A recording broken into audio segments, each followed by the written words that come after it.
పూజ కూడా అలాగే ఉంటుంది. అది విగ్రహము కాదు. ధ్యానము తర్వాత ఆవాహనం.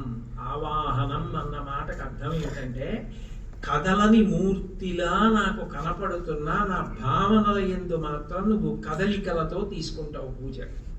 అంటే ఇప్పుడు విగ్రహం కాదు తీసుకునేది. పూజలో అత్యంత ప్రధానమైనది ఏదంటే మనస్సు.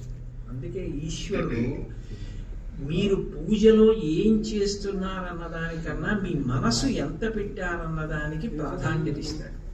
నిజంగా చెప్పాలంటే పూజలో చెప్పేవి చాలా మనం చెయ్యం, కానీ మీ మనసు అక్కడ పెడితే మాత్రం ఈశ్వరుడు మీరు అది చేశారని స్వీకరిస్తాడు. అందుకే మనసు మీరు పెడుతున్నారని గుర్తు ఏమిటంటే ఆవాహనం. స్వామి మీరు రండి, మీరు పూజ స్వీకరించండి అని అడుగుతారు. అమ్మా పిల్లాడు అలా ఏడుస్తున్నాడు కదా, ఆయన ముందే చెప్పారు కదా ప్రకటన చేసి, తీసుకెళ్ళి అక్కడ నించో పెట్టుకోవచ్చు కదా.